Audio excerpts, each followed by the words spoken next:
আসসালামু আলাইকুম। দর্পণ TV UK London studio থেকে সবাইকে স্বাগত। নিউ ইয়র্ক সিটি প্রাইমারি নির্বাচনে জয়ী জোহরান মামদানি। যুক্তরাষ্ট্রের নিউ ইয়র্ক সিটির মেয়র পদে প্রাথমিক নির্বাচনে জয়ী হয়েছেন জোহরান মামদানি।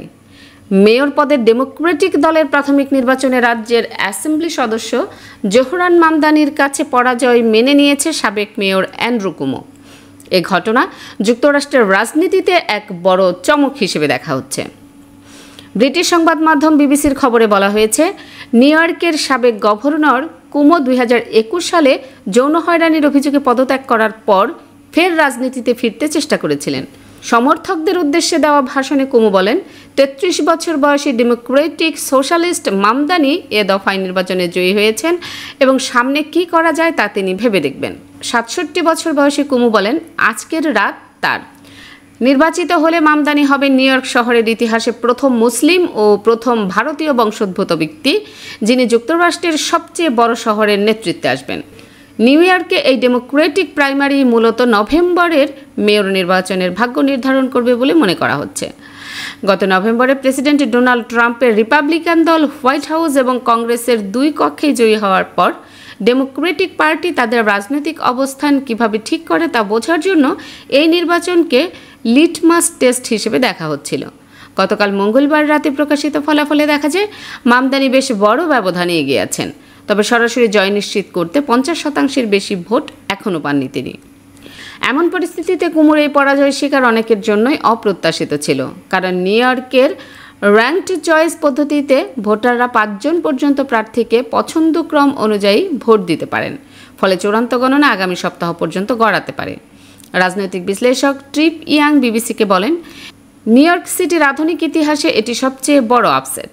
তিনি আরও বলেন, ডোনাল্ড ট্রাম্প যখন প্রেসিডেন্ট তখন নিউ ইয়র্কের ডেমোক্রেটরা চায় তাদের নেতারা সাহসের সঙ্গে লড়ুক, আর জোহরান মামদানি সেটাই দেখিয়েছেন।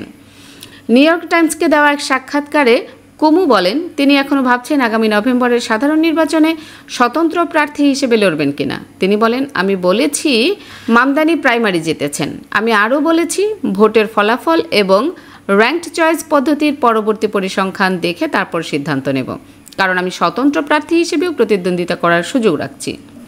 মধ্যপন্থী এবং প্রতিষ্ঠিত রাজনীতিবিদ হিসেবে কুমু পুরো দেশেই পরিচিত। বিশেষ করে কোভিড মহামারীর সময় গভর্নরের ভূমিকায় তিনি নজর কেড়েছিলেন। অন্যদিকে মামদানি রাজনীতির বাইরে একজন আউটসাইডার। কিছুদিন আগে পর্যন্ত তিনি তুলনামূলক অজানা ছিলেন। উগান্ডায় জন্ম নেওয়া মামদানি 7 বছর বয়সে পরিবারের সঙ্গে নিউ ইয়র্ক সিটিতে চলে আসেন। তার প্রচারণায় একটি ভিডিও পুরোপুরি উর্দু ভাষায় প্রকাশ করেন তিনি। পাশাপাশি সেখানে বলিউডের সিনেমার ক্লিপও ব্যবহার করেন। অন্য এক ভিডিওতে তিনি স্প্যানিশ ভাষায় কথা বলেন। ফিলিস্তিনিদের প্রতি তার জোরালো সমর্থন এবং ইসরায়েলের সমালোচনা তাকে ডেমোক্রেটিক পার্টির মূলধারার অনেক নেতার সঙ্গে দ্বন্দ্বে ফেলেছে। প্রচারের সময় তিনি এমন ভিডিও ভাইরাল করেন যেখানে ট্রাম্পপন্থী ভোটারদের তিনি জিজ্ঞাসা করছিলেন কেন তারা রিপাবলিকানদের ভোট দিলেন এবং কি হলে তারা ডেমোক্রেটদের দিকে ফিরতেন। মামদানি নির্বাচনী ইশতেহারে রয়েছে নগরীতে বাস বিনা খরচে করা, সর্বজনীন শিশু পরিচর্যা, ভর্তুকিপ্রাপ্ত বাসাবাড়ির ভাড়া স্থগিত রাখা, নগর কর্তৃপক্ষের মাধ্যমে নিজস্ব গ্রোসারি দোকান চালু করা যার খরচ আসবে ধনীদের উপর নতুন কর বসিয়ে। সম্প্রতি বিবিসিকে তিনি বলেন, এটি এমন এক শহর যেখানে প্রতি 4 জনের একজন দারিদ্র্যের মধ্যে বাস করছে। 5 লাখ শিশু প্রতিদিন না খেয়ে ঘুমাতে যাচ্ছে, আর শেষ পর্যন্ত এই শহর তার বিশেষত্ব হারানোর ঝুঁকিতে আছে। কংগ্রেসম্যান আলেকজান্দ্রিয়া ওকাসিও-কর্টেজ এবং সিনেটর বার্নি স্যান্ডার্স, যারা নিজেরাও ডেমোক্রেটিক সোশ্যালিস্ট, তারা মাদানিকে সমর্থন দিয়েছিলেন। তার মা পুরস্কার বিজয়ী চলচ্চিত্র নির্মাতা মীরা নায়ার, সালাম বোম্বে ও নেমসেকের চলচ্চিত্রের নির্মাতা তিনি।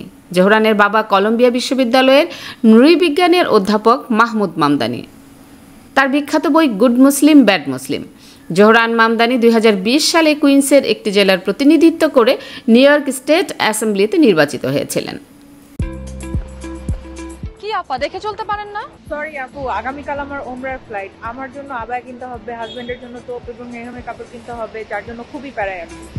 আরে আপু, এটা তো কোনো সমস্যাই না। সালমা আবায়াতে আপনি আপনার পছন্দের সবকিছু এক ছাদের নিচে পেয়ে যাবেন। তাই নাকি? তাহলে তো ভালোই হয়। Salma Abaya House, 118 Whitechapel Road, London E11JE. Are you tired from pedaling a bicycle? Then it's time to get an e-bike. Get an e-bike from JMG Bike. and get 6 months free services. JMG Bike. We sell and repair. We also sell bike accessories. Visit our showroom today. Remember, for e-bike, JMG Bike. 24 ঘন্টা সপ্তাহে 7 দিন আকর্ষণীয় exchange রেটে সমগ্র যুক্তরাজ্য থেকে বাংলাদেশে টাকা পাঠান আইএফআইসি মানি ট্রান্সফার ইউকে লিমিটেডের মাধ্যমে। যখনই পাঠাবেন তখনই জমা হবে আইএফআইসি কিংবা দেশের যে কোনো ব্যাংক অ্যাকাউন্ট এবং বিকাশ ও নগদ ওয়ালেটে।